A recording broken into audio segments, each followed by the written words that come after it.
बाद में जब जंग उन्हें काम के बारे में समझाने लगता है तो बार बार उसका इशारा ओसोल की तरफ था। इस बात से वे बहुत चिढ़ जाती है और जो के साथ ड्रिंक करने लगती है और अपना सारा गुस्सा चिकन पर निकाल देती है।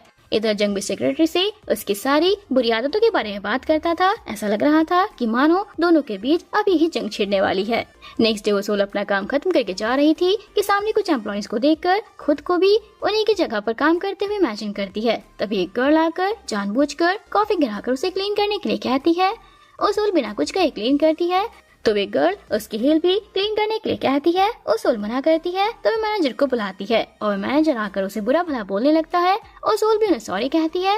मैनेजर के चले जाने के बाद वे गर्ल कहती है कि एक क्लीनर होकर मुझसे आर्ग्यू कर रही थी और जाने लगती है। बट जंग आकर उसे कहता है कि एरिया हमारे अंडर नहीं है तो तुम्हें इसे खुद क्लीन करना चाहिए। और ओसोल से कहता है कि हम क्लीनिंग का काम करते हैं, किसी के नौकर नहीं है, इसलिए दोबारा कोई तुम्हारी इंसल्ट करे तो उसे अच्छे से सबक सिखाना। जंग के चले जाने के बाद वे उस गर्ल को क्लीन करने के लिए बोलकर चली जाती है। रात में वे काम खत्म करके यहाँ पर आकर बैठ जाती है। आज उसने बहुत ज्यादा काम किया था तो उसकी पूरी बॉडी में पेन हो रहा था। तभी जॉय आकर पूछता है कि तुम यहाँ क्या कर रही हो। वे कहती है कि इस बारे में मेरे डैड को मत बताना।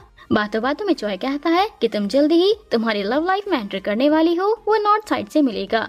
ओसोल के चेक करने पर जॉय खुद की तरफ इशारा करता है तो ओसोल इसे भी मजाक में ले लेती है। नेक्स्ट डे वे ऑफिस जाने के लिए लेट हो गई थी, इसलिए बिना नहाए ऑफिस के लिए निकल जाती है। बट उसके आने से पहले बस जा चुकी थी। ओसोल जंग को देखकर लिफ्ट देने के लिए कहती है पर जंग की नजर तो उसके हुलिये पर थी। बाल बिखरे हुए थे और मुंह में खाना भी लगा हुआ था। ये देखकर वे जल्दी से चला जाता है। बाद में उसने जहाँ पर टच किया था उसे क्लीन करने लगता है। ओसोल काम कर रही थी तभी दोजिन उसे मैसेज करता है। ओसोल को पता होता है कि कल उसका ब्रेकअप हो गया था, इसलिए वो उसे ब्लॉक कर देती है। आज रात जंग न्यू एम्प्लॉयज के लिए डिनर पार्टी रखता है। ओसोल तो इतनी महंगी रेस्टोरेंट देखकर काफी खुश होती है। थोड़ी देर में जंग सेक्रेटरी के साथ आता है बट वे ओसोल को उसे दूर बैठने के लिए कहता है।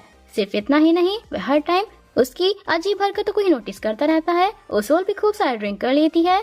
बाद में टल्ली होकर यहाँ पर बैठ जाती है। जंग उसे इस हालत में छोड़कर जाने वाला था। दो बॉयज आकर उसे करने लगते हैं, इसलिए मजबूरन उसे अपनी कार में बैठाकर घर छोड़ने के लिए जाना पड़ता है। लेकिन ओसोल को वॉमिट आते देखकर उसे भी अजीब सा फील होने लगता है। लेकिन जैसे तैसे वो उसे घर तक लेकर जाता है।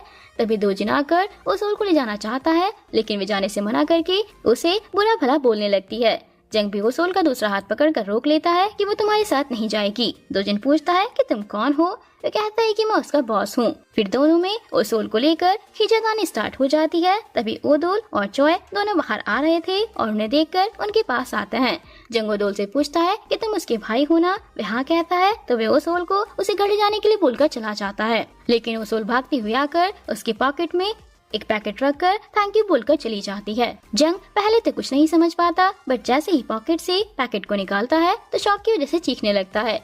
नेक्स्ट डे ओसोल सबके साथ बैठकर ब्रेकफास्ट कर रही थी कि तभी ओदोल और चोय उसे कल के बारे में पूछने लगते हैं तो उसे कल के बारे में सब कुछ याद आ जाता है। इसलिए वो ऑफिस आकर जंग के कैबिन में आती है और उनसे सॉरी बोलने लगती है।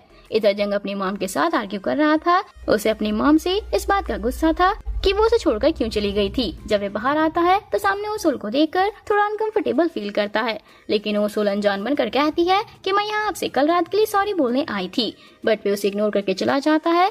तभी उसे दोजिन कॉल करके मिलने बुलाता है तो ओसोल उसे मिलने आती है और उसे क्लियरली बता देती है कि मैं पहले तुम्हें लाइक करती थी लेकिन अब मैं तुम्हें लाइक नहीं करती, दोबारा मुझे कांटेक्ट करने की कोशिश मत करना। दोजिन कहता है कि क्या तुमने न्यू बॉयफ्रेंड बना लिया है तभी तुम मुझे रिजेक्ट कर रही हो।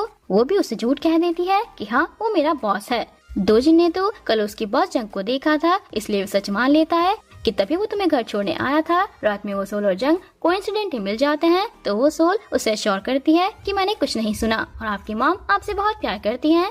लेकिन जंग उल्टा उसे ही बातें सुनाकर चला जाता है। नेक्स्ट डे दोजिन को पता चल गया होता है कि ओसोल एक क्लीनिंग कंपनी में काम करती है, इसलिए वो उसका मजाक बनाने लगता है कि तुम और तुम्हारा बॉयफ्रेंड कैसे मिले, क्लीनिंग करते हुए आपस में टकरा गए थे क्या? तुम जैसी गर्ल को कौन ही अपनी गर्लफ्रेंड बनाएगा, बेकार लड़की। ओसोल कहती है कि तुम्हें मेरी बातों पर ट्रस्ट नहीं हो रहा है ना, रुको मैं अभी प्रूव करती हूँ। तभी सामने से जंग भी उसे बुलाने के लिए आ रहा था। ओसोल उसके सामने आकर सॉरी कहती है।